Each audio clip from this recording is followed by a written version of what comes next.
Yes? Okay. You can hear my voice?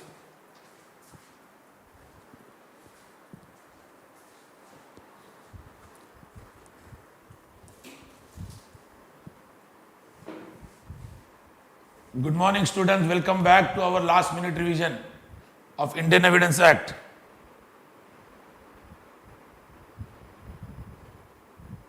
I hope so. The voice is clear. Please give me an okay.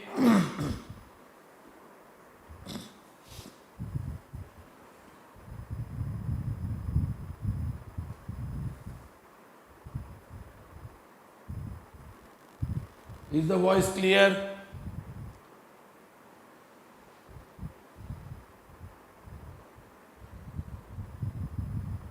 Yes, thank you so much. So, we are starting about this section 78 onwards.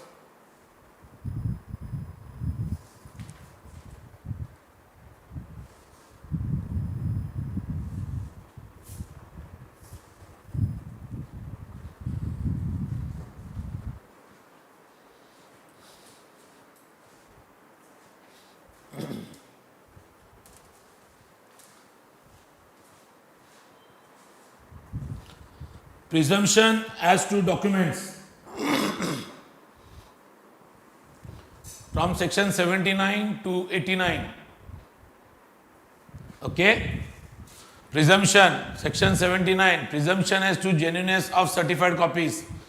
We spoke about public document, private document, we talked about the comparison between the two.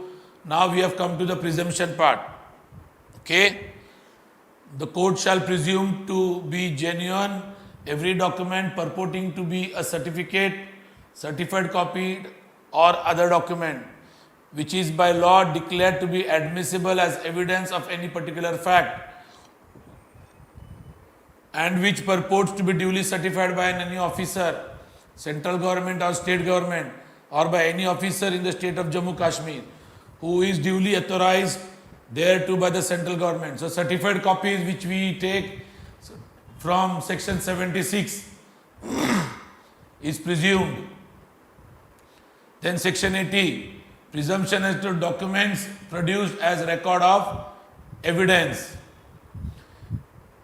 Whenever any document is produced before any court purporting to be record a memorandum of the evidence or any part of evidence given by witness in judicial proceeding or before any officer authorized by law, such evidence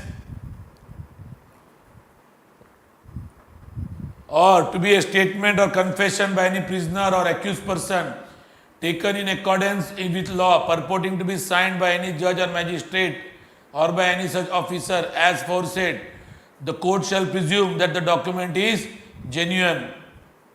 That means confession taken by the magistrate under section 164, statement given by witness during judicial proceeding. Okay, all these statements which are there, that these documents, if they are produced in the court in the judicial proceeding, the court shall presume that the documents are genuine. Presumption, section 81.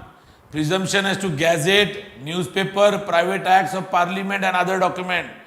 Whenever anybody produces any gazette, newspaper, private acts of parliament and any other document, the court shall presume its genuineness. 81A, presumption as to gazette in electronic forms. Whenever we are talking about presumption, we have to mention all these presumption sections. Please remember, it started from 79, 80, 81, 81A, 82. No need of biting any of this section, you should only know the heading of the section. Presumption as to document admissible in England without the proof of seal or signature. Then presumption as to maps and plans made by the authority of government. We have already spoken about maps and plans. Okay, there is a presumption if it is made by the government authority. Then 84, presumption as to collection of laws and reports of decision. Any law book printed, published, law journals, if any document is from there and if it is produced, it is presumed. Presumption as to power of attorney. The court shall presume that every document purporting to be a power of attorney and to have been executed before authenticated a notary public or any court. So any power of attorney document, if it is given and the power of attorney is made before any court, judge or notary, it will be presumed that the document is genuine. 85A, presumption as to electronic agreements. 85B, presumption as to electronic record and electronic signatures.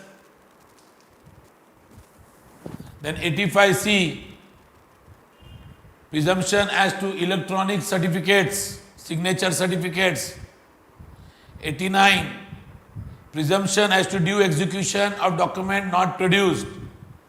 So these are all the presumption which the court shall presume regarding the documents. Please remember, when we are going to write the question of presumption,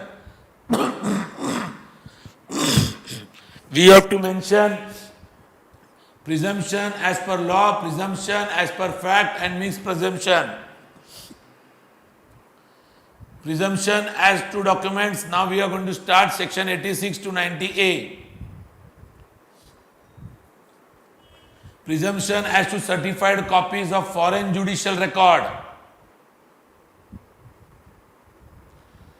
Presumption as to book, maps and charts. Presumption as to telegraphic messages, section 88. Presumption as to electronic messages.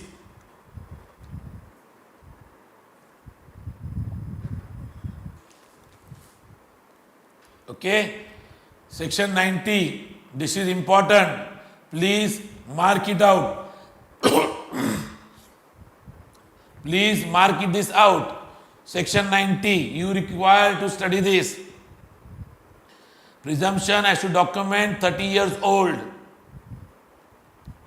Whenever any document purporting or proved to be 30 years old is produced from any custody which the court in particular case considers proper, the court may presume that the signature and every other part of such document which purports to be in the handwriting of any particular person is in that person's handwriting, and in the case of document executed or attested, that it was duly executed and attested by the person by whom purports to be executed and attested.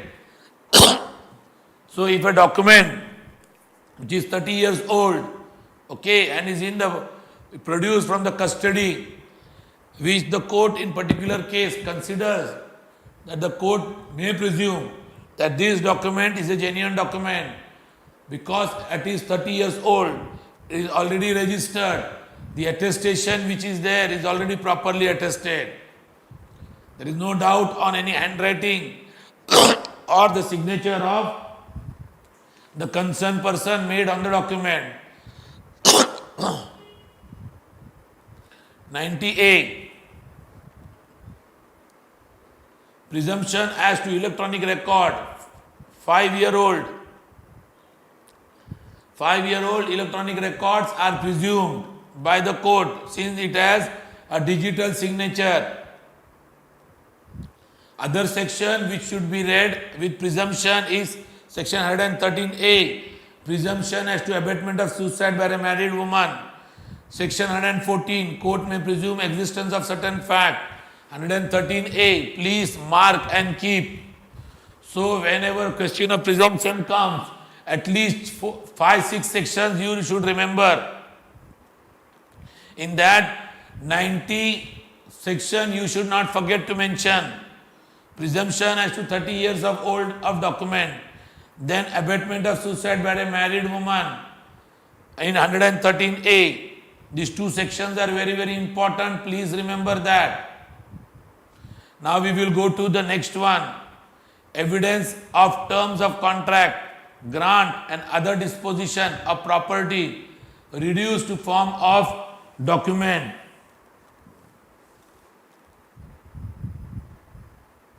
Section 91. Chapter is Chapter 6, exclusion of oral by documentary evidence. Remember, Section 91.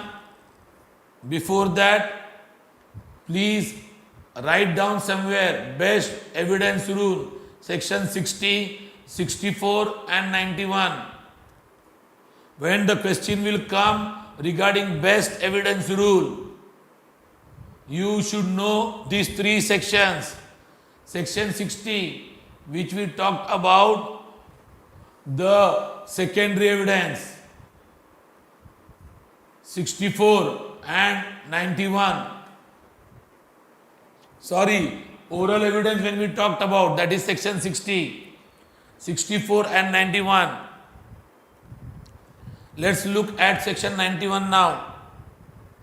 Evidence of the terms of contract, grants and other disposition of property reduced to form of government of documents.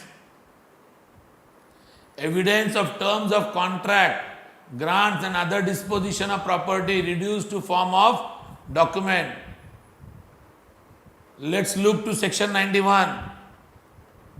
When the terms of contract, grant, any other disposition of property have been reduced to the form of document which is required by law. Please remember, which is required by law.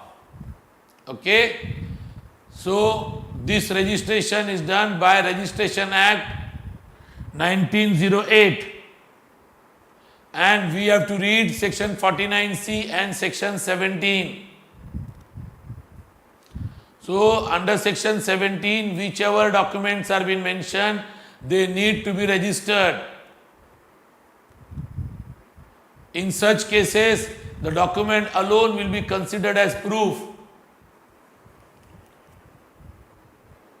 Let's read once again 91. When the terms of contract, grant, any other disposition of property have been reduced to form of a document which is required by law. See, remember, which is required by law. Under Transfer of Property Act and Registration Acts 1908. Those documents, if it is not been registered, cannot be produced as an evidence. In such cases, the document alone be considered as proof. No need of oral evidence. Exceptions. Secondary evidence can be given as discussed under section 92.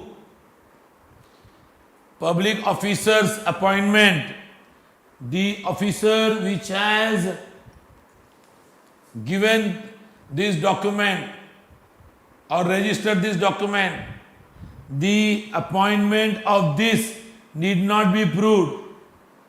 Whoever public officer has given this document, then probate as against will is admitted.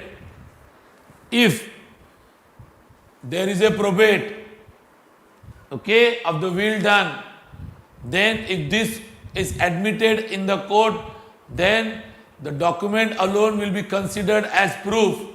Without probate, it will not be considered if it is a will. Now, another exception is section 92. Section 91 also has three explanations.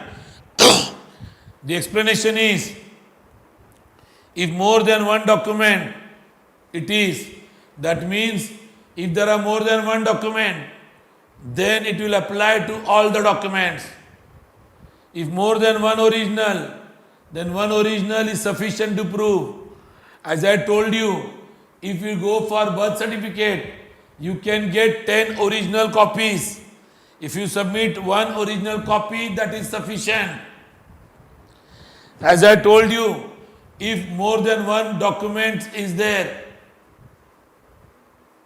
when a transfer of property is there and there are 5-6 people have transferred that property, then only one document, that is the latest, is sufficient. Other documents which are not mentioned here in this section are not automatic exception to this section. So please remember, section 91 only has contract, grant, any other disposition of property. So regarding contract, grant, any other disposition of property,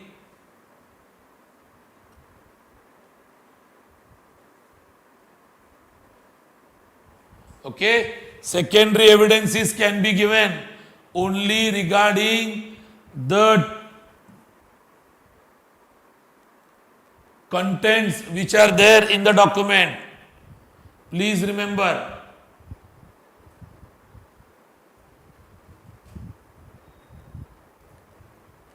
Now section 92.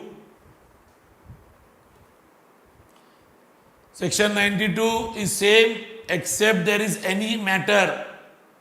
That means contract, grant, any other disposition of property.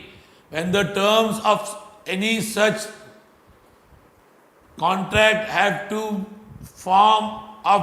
been reduced to form of document which is required by law, are being proved as under section 91, such documents themselves are proved and no evidence of any oral agreement or statement shall be admitted as between the parties to any such instrument or their representative in interest for the purpose of contradicting, varying, adding or subtracting from its term.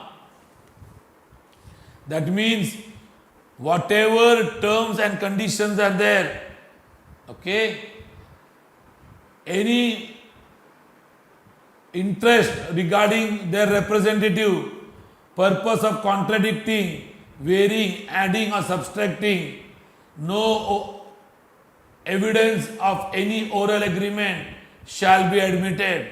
There are 6 exceptions. 1, invalid document. Second, when separate oral agreement available which is not inconsistent with the documented terms. Third, an oral agreement attached condition precedent. Fourth, subsequent oral agreement when the law allows. Fifth, an usage of custom. Sixth, language of the document. These are the 6 exceptions where you can bring oral evidences. Okay? Under section 92 regarding the contents of the document.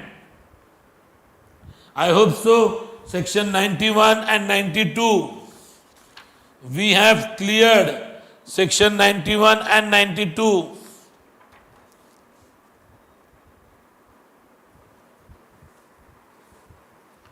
If you have understood 91, 92, please type yes.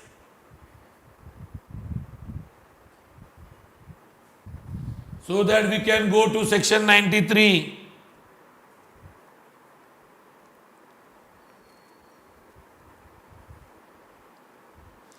Have everybody understood 91, 92? Exclusion of oral evidence.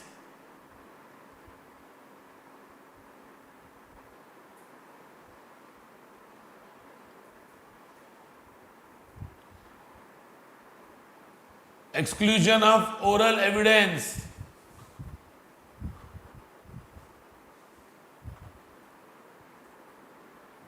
Okay, can we go further?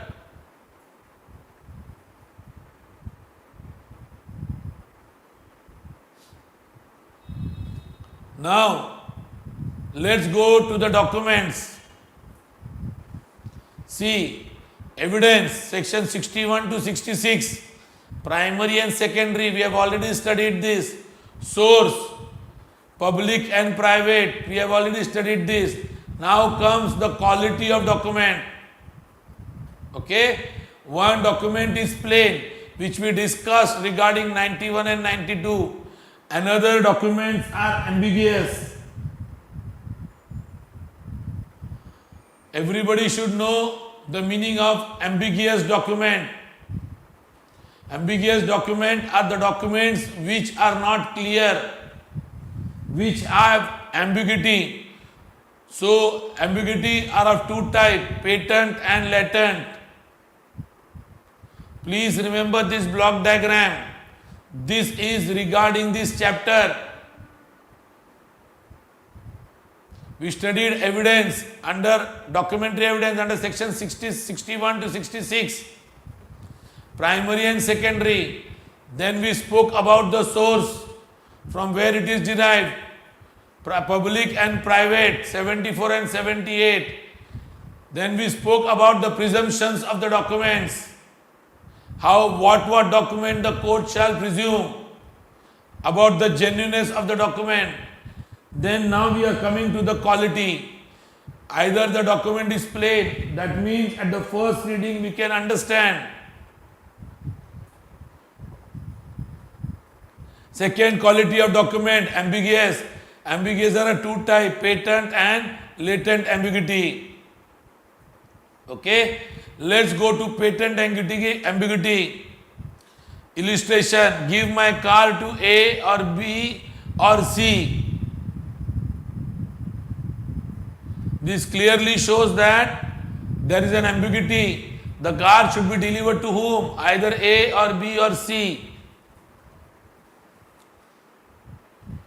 Plain document. Example I have given.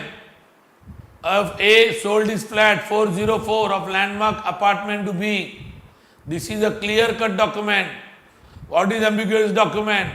Not clear or decided, open to more than one interpretation, not having one obvious meaning.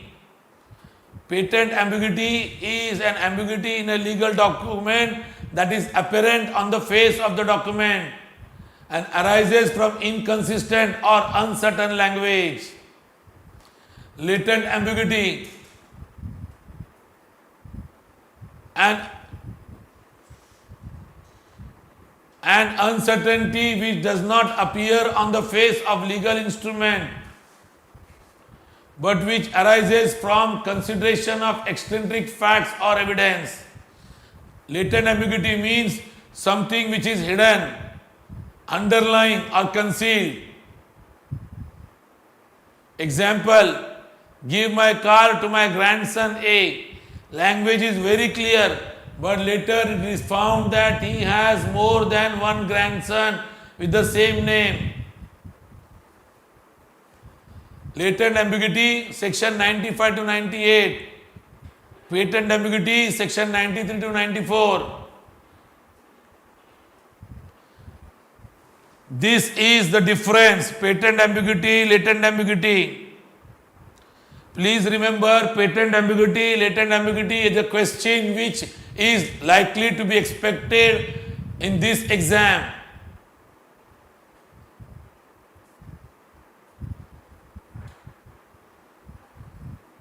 Section 93. When the language used in the document is on its face ambiguous or defective, evidence may not be given of facts which would show its meaning or supply its defects.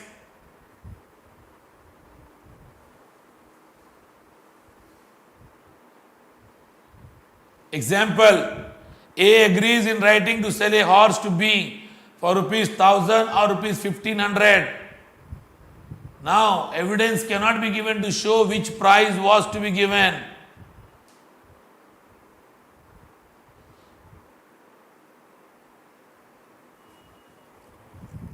Exclusion of evidence to explain or amend ambiguous document. When it is patent ambiguity, you cannot give any oral evidence or any other facts which can show the meaning or supply its defect. Please remember section 93, section 94, exclusion of evidence against application of document to existing fact. When the language used in the document is plain, in itself and when it applies accurately to existing facts,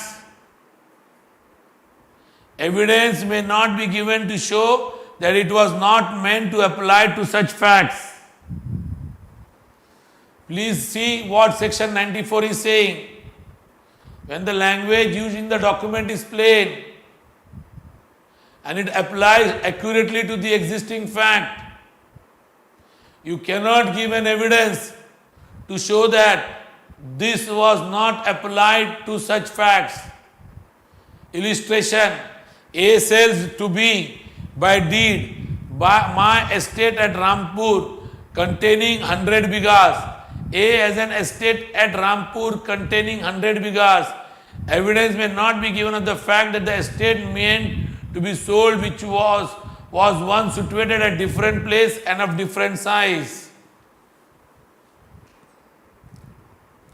Latent ambiguity, section 95 and 96. Patent ambiguity we studied 93 and 94. Now latent ambiguity.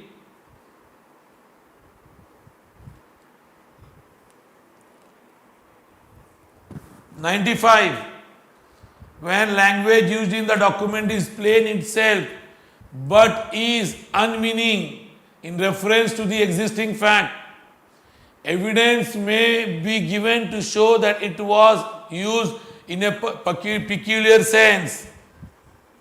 See, in patent ambiguity 93 evidence cannot be given, but in latent ambiguity, if the language used in the document is plain but the meaning regarding the existing of fact is not clear, then evidence can be given. A sells to B by deed my house in Calcutta. A had no house in Calcutta, but it appears that he had a house in Howrah, of which B had been in possession since the execution of deed. Then the evidence can be given that this deed relates to the house in Howrah and not in Calcutta.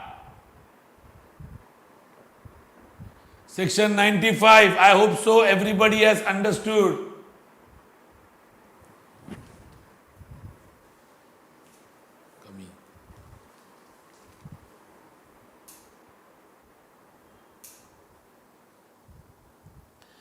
Now section 96, evidence as to application of language which can apply to one only of several persons. Okay? Now listen, this is regarding application of language which can apply to one only of several persons. This is again an ambiguity. When the facts are such that the language used might have been meant to apply to anyone and could not have been meant to apply for more than one of several persons or things, evidence may be given of fact which shows which of those persons or things it was intended to apply to. That means when the language used is applied to only one, but there are more than one person or several things, but it cannot be applied to all the several things, then we can give the evidence of the fact showing that it is applied to which person. For example, A agrees to sell B for ₹1,000 his white horse. Now A has 2 white horses. Then evidence can be given which white horse he meant actually in the agreement.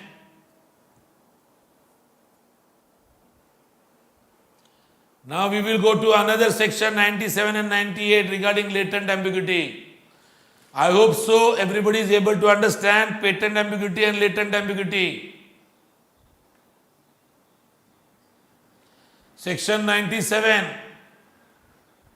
Evidence as to application of language to one of two sets of facts, to neither of which the whole correctly applies. Please remember 96, it applied to only one. Now here the language seems to apply to more than one. When the language used applies partly to one set existing facts and partly to another set of existing facts, but the whole of it does not apply correctly to either, evidence may be given to show to which of the two it was meant to apply.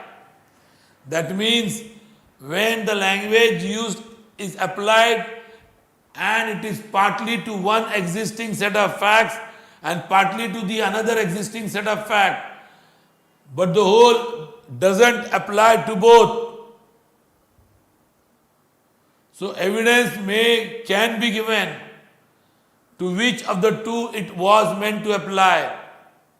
Like A agrees to sell B, my land at X in the occupation of Y. A has land at X, but it is not in the occupation of Y. And he has a land in the occupation of Y, but it is not at X. See, these are two sets. Evidence may be given of the fact showing which exactly he meant to sell in the agreement. What was the agreement?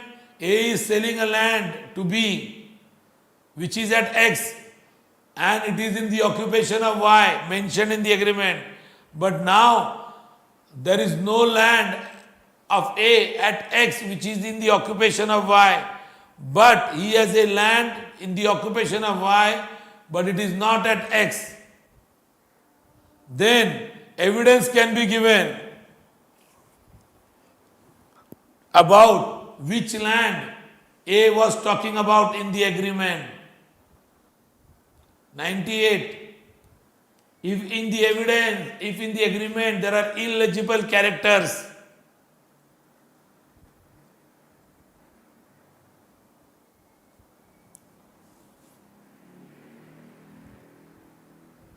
evidence may be given to show the meaning of illegible, unreadable, scribbled, or not commonly intangible characters of foreign, absolute, technical, local and provisional expressions, abbreviation of words used in peculiar sense. We know nowadays people have started using different signs for communicating. So if there is any such kind of characters used and we are not able to read it, it is illegible, then evidence can be given of such characters, what exactly it means.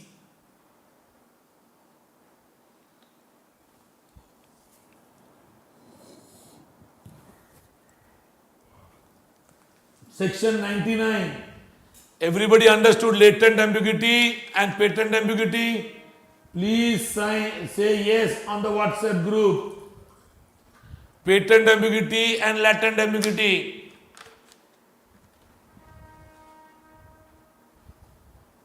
Understood? Please say yes on the group.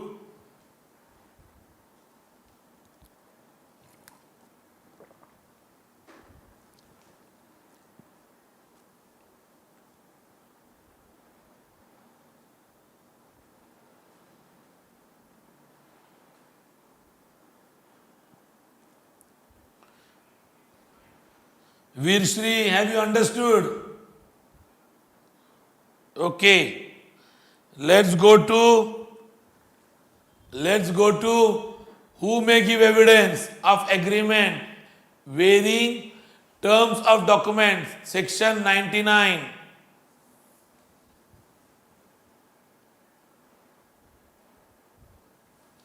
Section 99.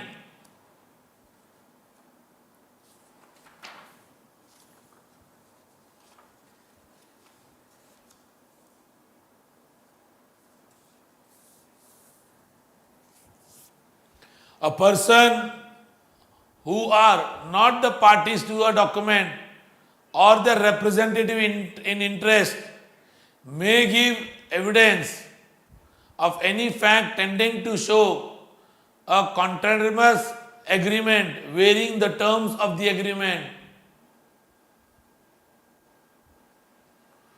Now to understand section 99, Lord James Stephen has given an illustration. Okay? A and B makes a contract in writing that B shall sell a certain cotton to be paid for on delivery. At the same time, they make oral agreement that 3 months credit shall be given to A. Now A and B has made a contract that B shall sell certain cotton to A and amount is to be paid on the delivery. That is the contract. But at the same time A and B makes an oral agreement and B gives him 3 months credit.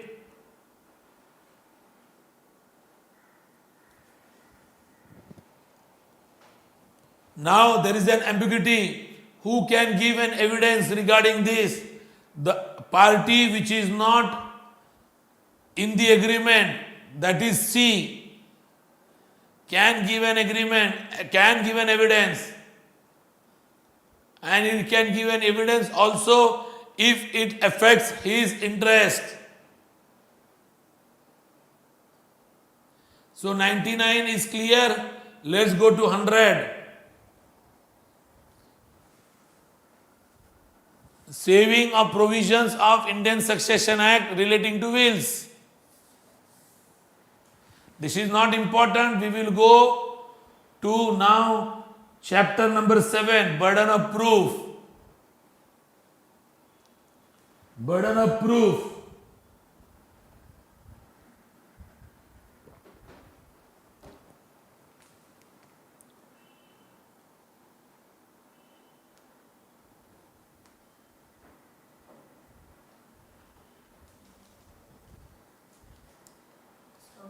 नाही, stop करू नको, गडबड होईल. रवी खाली जा, ते लिफ्टवाले येतील, त्यांना सांग लाईट बंद नाही करायची. आता ते येतील आणि ते ढटकन लाईट बंद करतील. जा खाली, तिथे बसून राहा खाली. ठीक आहे? ते त्यांना सांगितलं, निरोप दिल्यानंतर वर ये. म्हणून 10:30-11 पर्यंत बंद करतील. आता ते मावशीला समजणार नाही, मावशी बंद करून टाकेल, लाईट बंद करतील. हां, मग आता येतील ना, 10 वाजायला आले ना. बसतं खाली बस.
Sorry, my uh,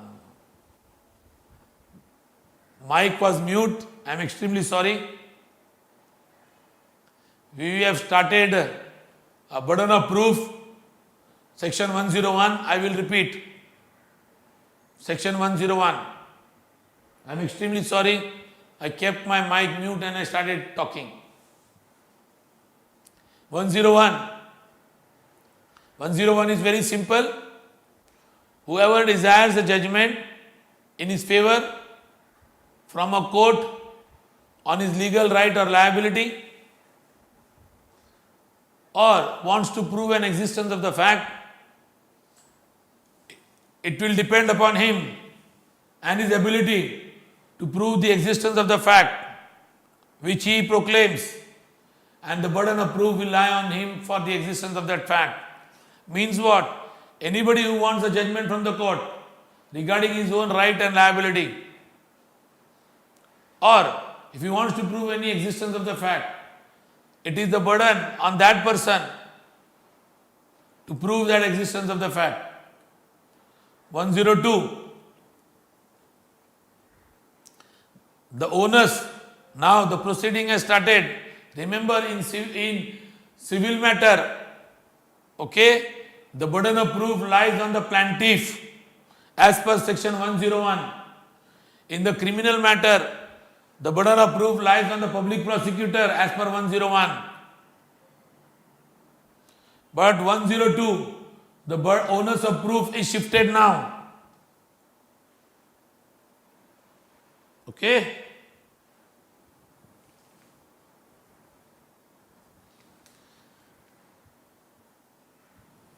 The burden of proof in a suit or proceeding lies on that person who would fail if no evidence at all were given on either side.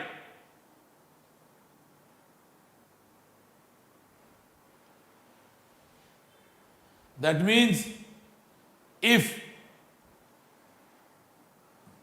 a party gives an evidence and the other party doesn't contra that evidence, then he is going to lose the case. So the onus of the burden of proof has now been shifted from the prosecutor to the defense lawyer.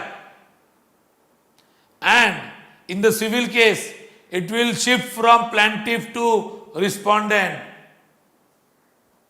A sues B for a land of which B is in possession, and which, as A asserts, was left to A by the will of C, B's father. If no evidence were given on either side, B would be entitled to retain his possession. Please remember this illustration.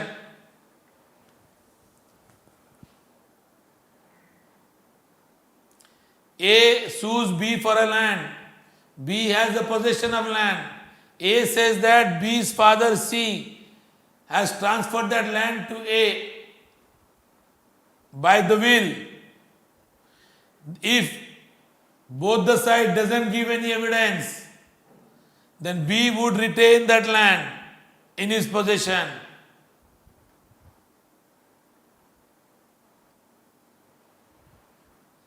Burden of proof, section 103 and 104.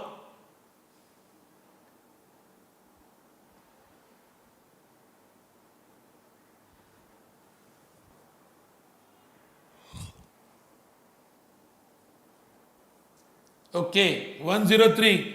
Burden of proof as to a particular fact. Let's look to which is this particular fact. Example. With the example we will understand. A prosecutes B for theft and wishes the court to believe that B admitted the theft to C. Then A must prove the admission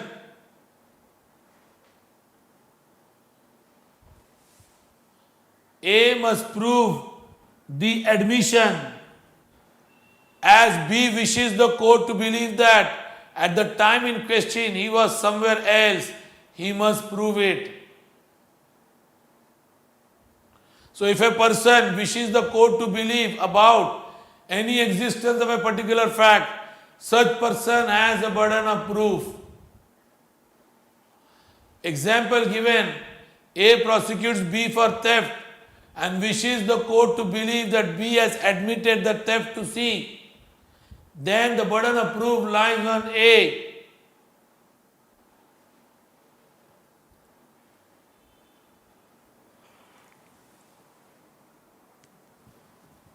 Okay, exception is there unless it is provided by any other law.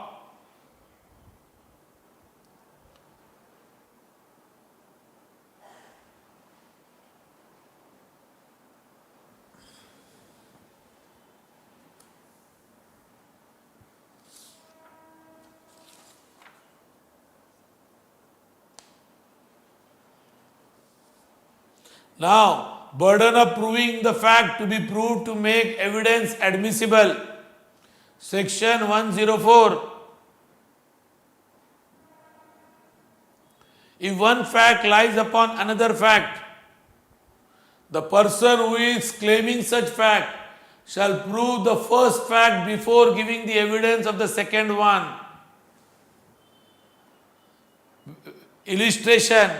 A wishes to prove a dying declaration by B. Then the first A should prove B's death. Without that, he cannot prove B's dying declaration.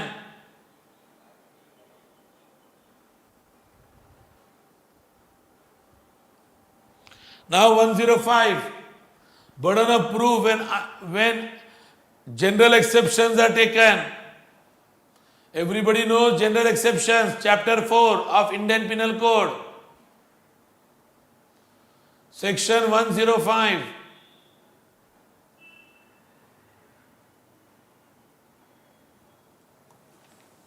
See 105. When an accused of any offence want to take the defence under general exceptions of IPC or any other exceptions under IPC or any other exception under any other law, then the burden of proof will lie on that person, the person who is taking the benefit and claiming the general exceptions for himself.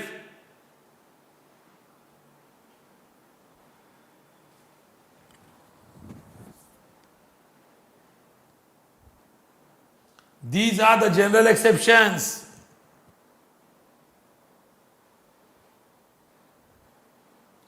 106. When you know something, you need to prove it. 106 to 108.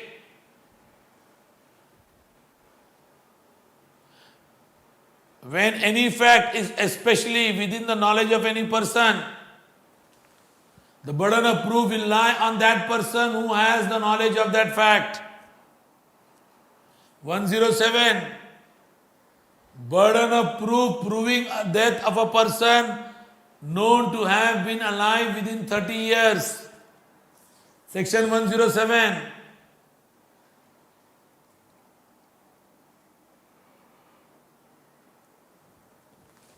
When the question is whether a man is alive or dead, and it is shown that he was alive within 30 years, the burden of proving that he is dead is on the person who affirms it.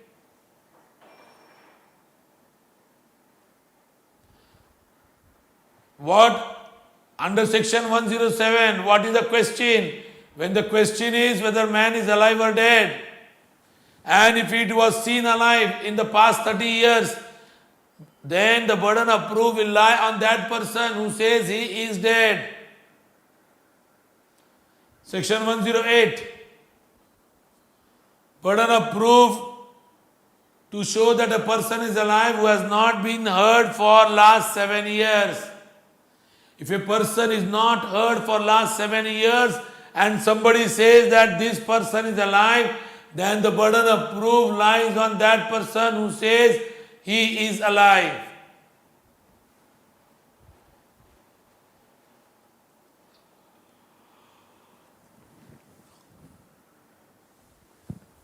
Burden of proof, relationship and ownership, section 109. and 110.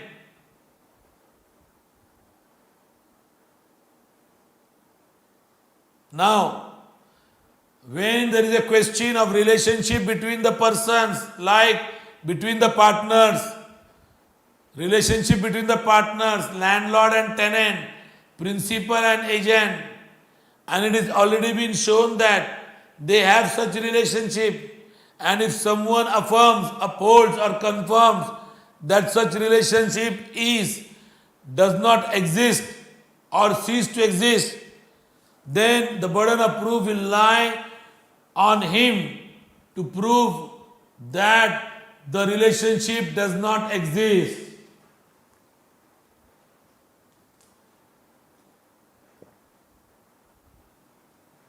Remember section 109, it is talking about relationship.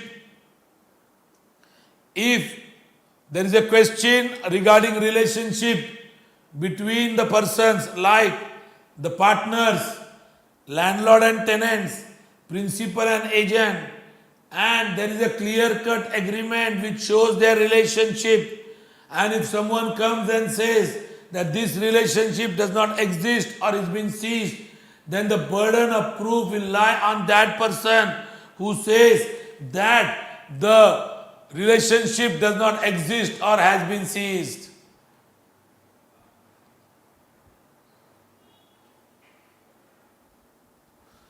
Section 110.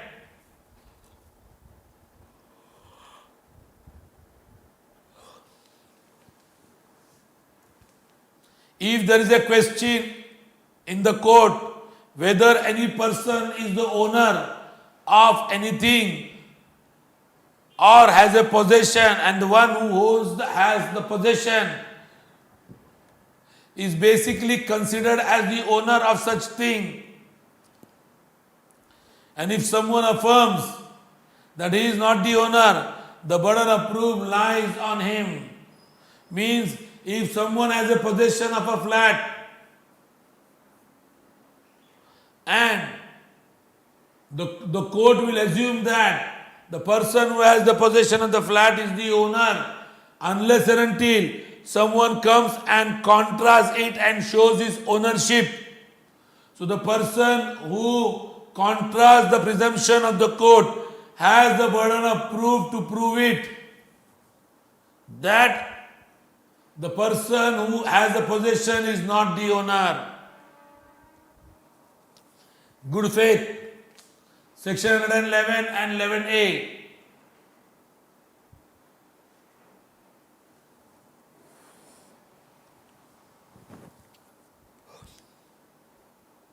Proof of good faith in transaction where one party is in relation of active confidence. Section 111. Like relationship between father and son, master and servant, teacher and student, principal and agent, doctor and patient, lawyer and advocate and client, religious guru and devotee. Then the relationship, between these two will be, burden of proof will lie on the person, who is a person of position of active confidence. Active confidence means who is superior than the other. Like father is superior over the son, master is superior over the servant. That is why I brought this one side little down, stating that the thing which you see on the left hand side, that person has to prove the relationship and the burden of proof lies on him.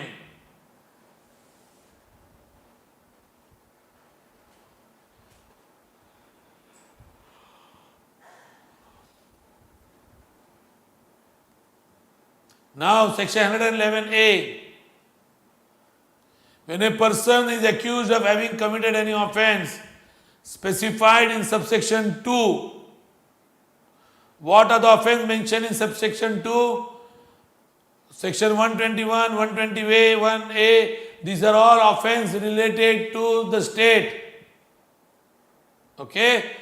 Then the court shall presume, unless and until the contrary has been proved by the accused. So please remember, here the onus will lie on not on the prosecutor but on the defense, the accused person, to prove that he has not committed an offense under section 121, 122. Please remember, when we said under section 101, the burden of proof in criminal petition lies on the prosecutor.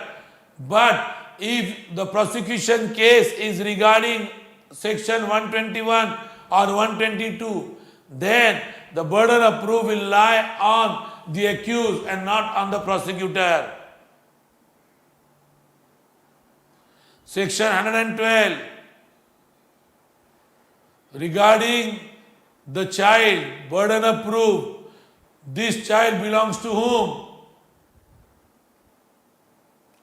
When there is a question is about the legitimacy of a child, if the child is born during continuance of a valid marriage between his mother and the man, or within 280 days of the dissolution of the marriage, and the mother is remaining unmarried, it shall be considered as conclusive proof regarding the legitimacy of the child, that who is the father. Please remember, 112, when there is a question about legitimacy of child, and the child is born during the continuance of marriage between the mother and the man, or within the dissolution of marriage period of 280 days, and the mother is still unmarried, then the court will have a conclusive proof stating that this child is legitimate and the father is the husband of that mother, that woman. Exception, if it is shown that the parties to the marriage had no access to each other at any time within when he could have begotten.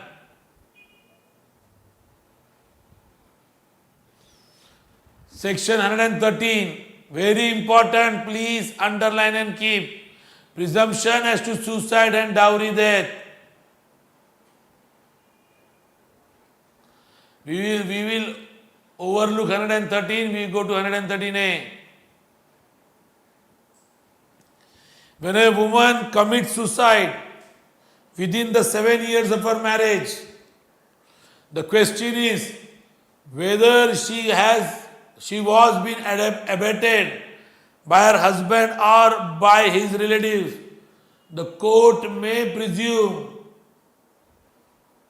having regard to other circumstances, that such act, if there were instances of cruelty by husband or his relative,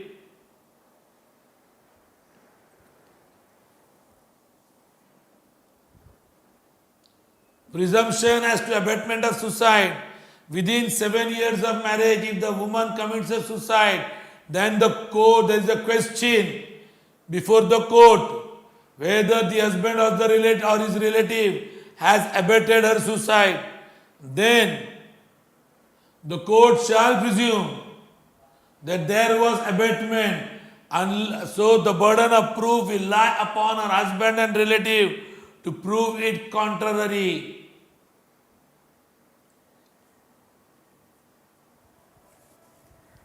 Presumption as to dowry death. It is same, but here the criteria of 7 years of marriage is not there.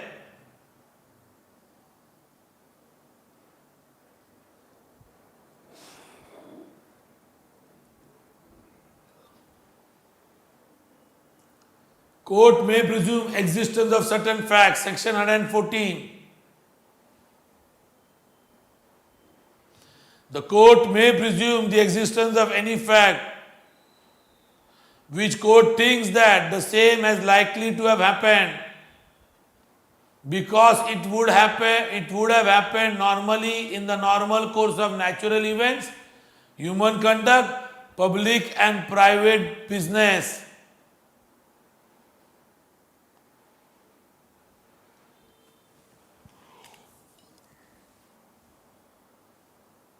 See, the court may presume the existence of any fact which the court may think that it is likely to happen in the normal course of event or normal human conduct or public and private business.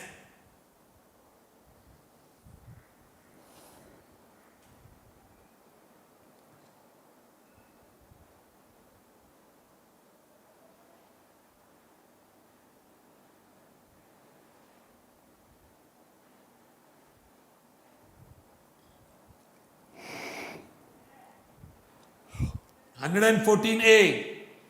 If there is a question before the court whether there is a consent given by the woman in rape, then if there is a question regarding rape and there is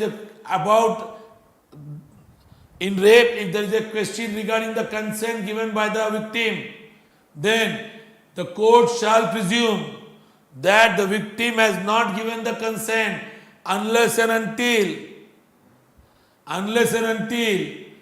the accused proves, and the burden of proof will lie on the accused.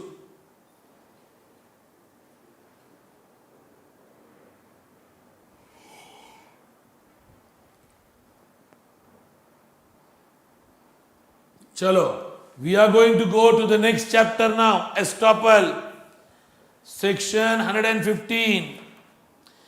Have everybody understood burden of proof?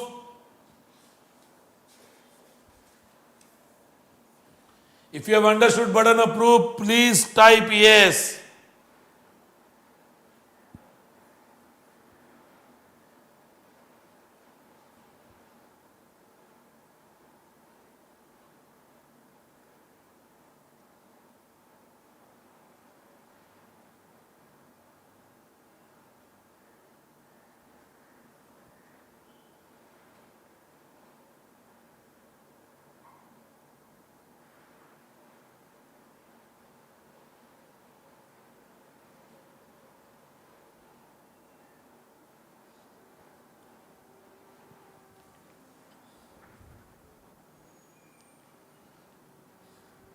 Everybody got it?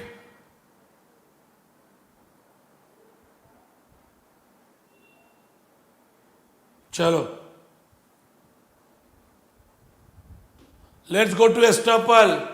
Please remember, in my book, page number 179, Estoppel and res judicata. Difference is given. Please study. Estoppel and waiver. Please study. Then only you will be able to write the question regarding estoppel. Last year, estoppel and res judicata had come in the exam.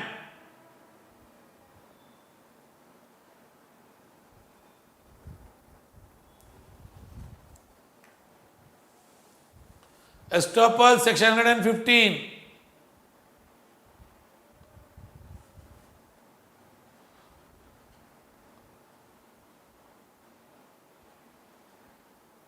Now see, I have given the meaning. A wants to sell this car for rupees 30 lakhs. Would you like to buy it? This was the advertisement. Mr. Y said, yes, I would like to buy it, and money is transferred to you. Now, when this deal was made, A was not sure of the ownership. But after the sale, his father gifted the car to him. A now cannot deny the sale. A declaration or omission made by Mr. A. If another person believes it and acts upon, such matter is now the part of suit or proceeding. Now Mr. A can't deny the truth of such thing. What do you mean by estoppel? You can't revert back. If there is an advertisement that Mr. A wants to sell a car for 30 lakhs and the photo is given, nobody would check whether A is the owner or not. B agrees to buy it and transfer the money. when he was willing to sell, that time the car never belonged to A but belonged to the father. But now the father has gifted that car to A. Now A cannot deny that he doesn't want to sell it. That is estoppel. Means if you declare anything and on that declaration, or if you omit something and on that omission, if other person acts on that, then you cannot revert back. That is called estoppel. Section 115. A person by his declaration, act, omission makes other person to believe that the thing is true and that person act upon it. And after that person acts upon it, later such person or his representative can't deny the truth of that thing in a suit or proceeding. I hope so. Everybody understood section 115.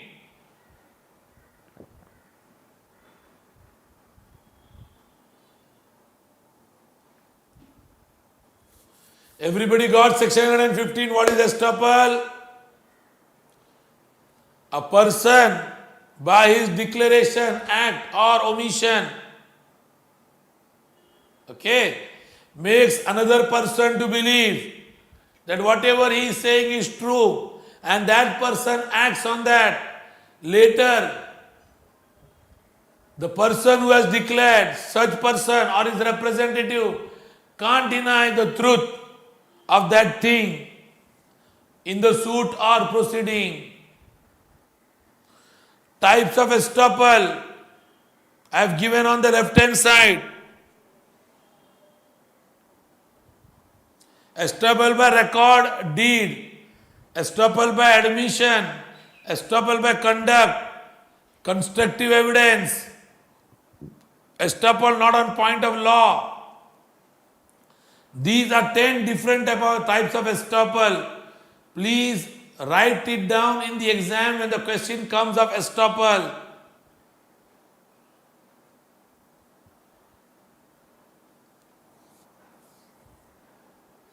Estoppel of tenant, licensee, acceptor and bailee. Section 116 and 117. If a tenant or his representative or licensee, or subtenant, or in the death of tenant, who has taken an immovable property from such landlord or licensor, is not permitted to deny the title of such landlord. That means if any person has taken any property on rent, the tenant or his representative or the licensee, even though he has given to subtenant or he dies, nobody can say that, that the title doesn't belong to the landlord. That is estoppel. They are prevented from saying this. 117. If drawer, bailer and licensor cannot deny the authority of A, and neither the acceptor, bailee and licensee at any stage.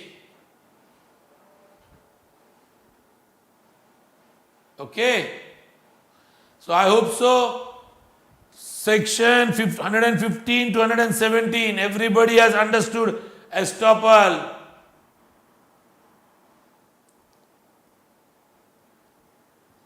Now we are coming to witness. Who can give witness? Section 118, mark it down. Who can give witness? Another way of asking the question, who is qualified to testify in the court of law?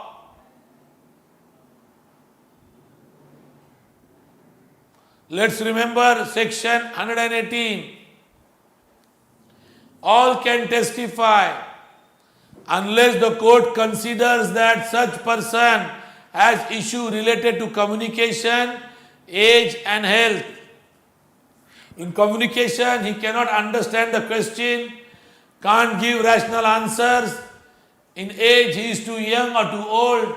In health, he is mental or physical health or any such causes.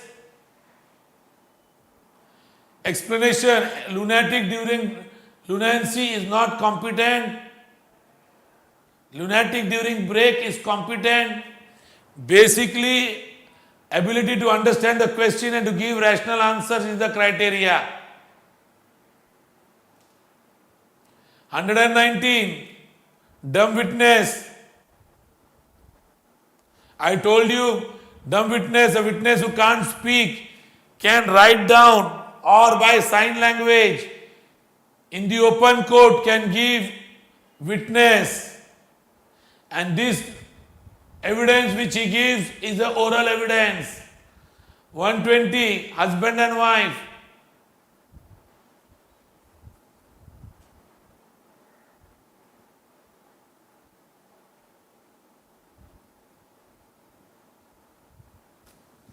Now, in civil suit and in criminal trial, okay, the husband and wife can give witness for each other and they are competent.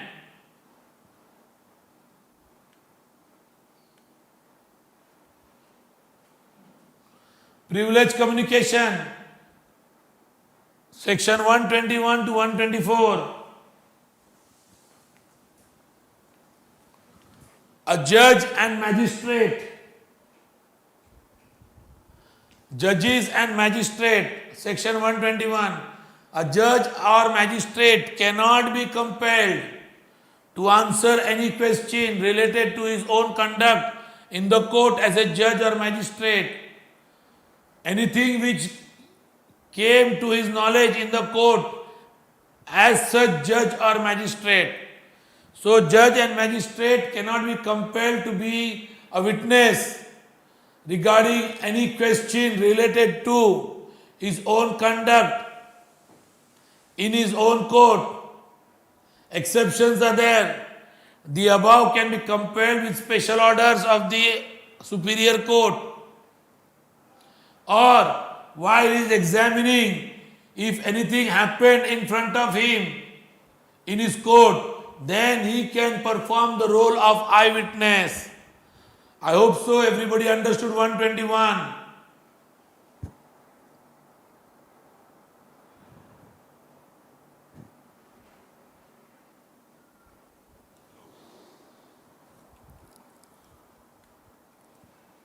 Communication during marriage, privilege communication.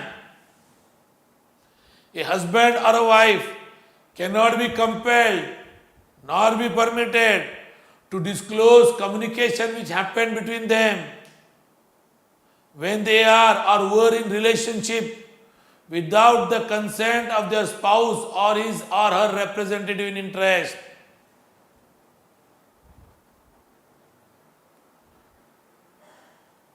Communication before marriage, after divorce, act, directly seen, etc. are not covered here.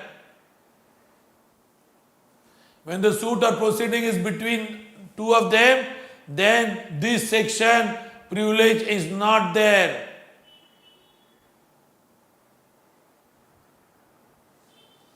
Evidence as to affair of state. Any unpublished record related to the affair of state, nobody can enforce any officer to give a witness unless and until the HOD gives him the permission. That is the exception. Section 124, official communication. Public officer cannot be compelled to disclose any official communication which are made to him in confidence.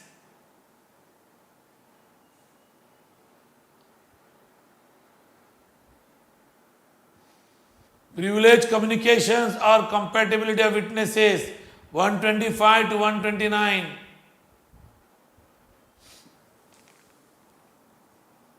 Information as to commission of offence, section 125. Magistrate or any police officer should not be compelled to disclose the source of information related to the commission of any offence. That is 125. Section 126. Professional communication.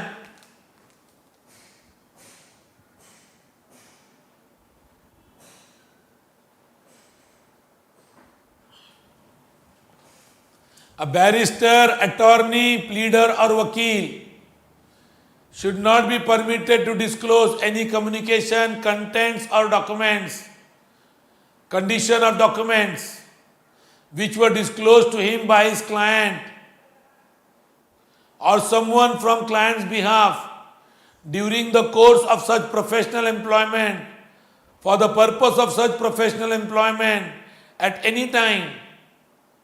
Please remember, professional communication done to vakil, pleader. The vakil or pleader or barrister are not supposed to disclose this communication. If the client has given any document, the content of the document, conditions of the document cannot be disclosed.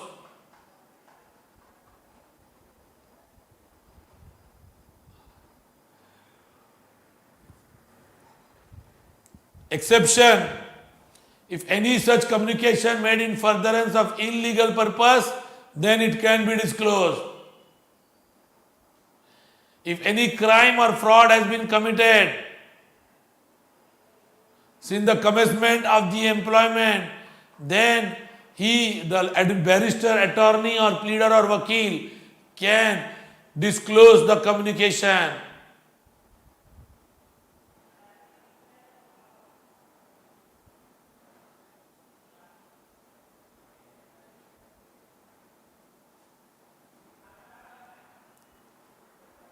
Section 126 applies to the interpreters. Privilege not waived by volunteering evidence. Section 128. Confidential communication with legal advisor. Now, privilege communication or compatibility of witness. Section 130 to 134. 132. What is section 130 saying? A witness who is not the party to a suit should not be compelled to produce any of his title deed, any document in virtue of which he holds pledge, mortgages such property, or by production of which he might tend to cremated. So a witness who is not the party to the suit should not be compelled to produce any document. Okay? Please remember, which he holds, which he pledges, which he has mortgages that property, or by production of that he might be cremated. Exception: if he has agreed in writing to produce them with the person who is seeking such production or whom he claimed them. 131. Regarding electronic records.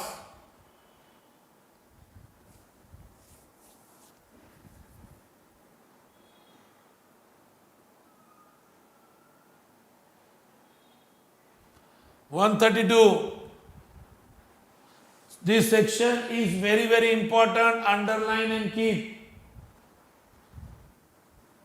Witness not excused from answering on the ground that the answer will cremate. A witness shall not be excused from answering any question which is relevant to the matter in issue in any suit, civil proceeding or criminal proceeding, just because answering them will cremate him, tend to cremate directly or indirectly, or expose him for a penalty, or expose to forfeiture of his property, etc.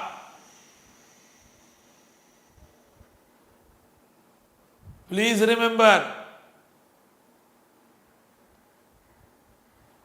provided that such answers which were taken by compelling should not subject him to any arrest, prosecution, be proved against him in any criminal proceeding. Exception, no prosecution can be done for giving false evidence by such answer.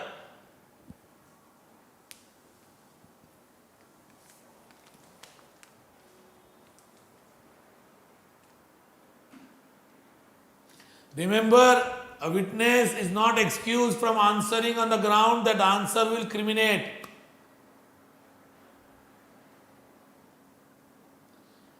Please by heart this chart.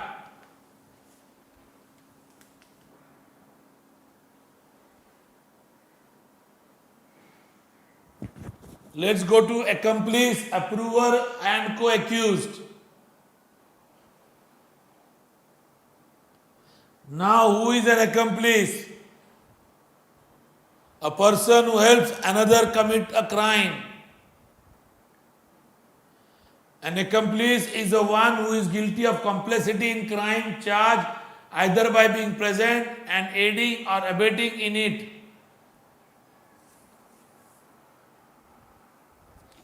Accomplice, section 133. An accomplice shall be competent witness against an accused person, and a conviction is not illegal merely because it proceeds upon the uncorroborated testimony of an accomplice. Remember, an accomplice shall be a competent witness against an accused person, and conviction of such accused is not illegal if it is based on witness of accomplice just because there was no corroboration.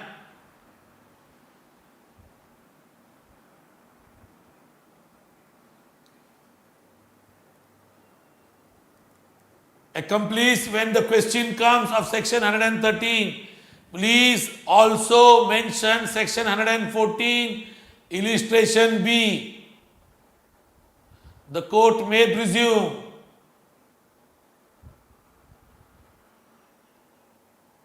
remember, an accomplice, he can become a competent witness.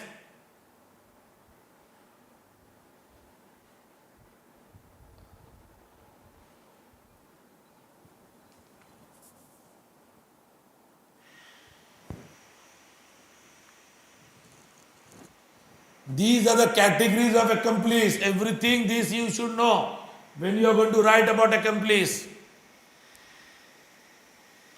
Difference between accomplice and co-accused.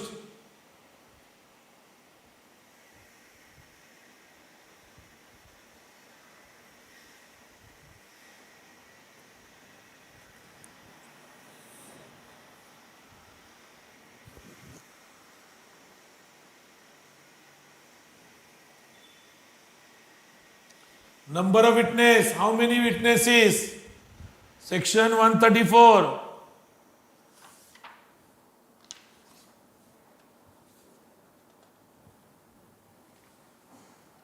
No particular number of witnesses shall in any case be required for the proof. So, the number doesn't matter. With this, from section 135, we are going to start tomorrow regarding the examination of witnesses. Tomorrow evening at 5 o'clock, we are going to start and we will complete 135 to remaining sections. This chapter is very, very important. Examination of witness. So I am keeping this chapter for tomorrow.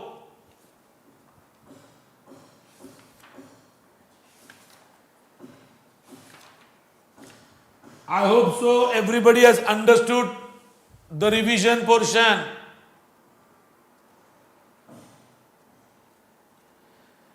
Can we close now? Because I am also tired. Those who were not able to see or who has missed, this is on the YouTube. you can go and see it again, watch the video again. Tomorrow, before we close, I am going to give a question paper format, some important questions. You will have the whole night for that to revise. I may not say that it is 100% paper, but I can surely say 70 to 80% will come from that which I am going to tell you tomorrow. So we are concluding today. Thank you so much.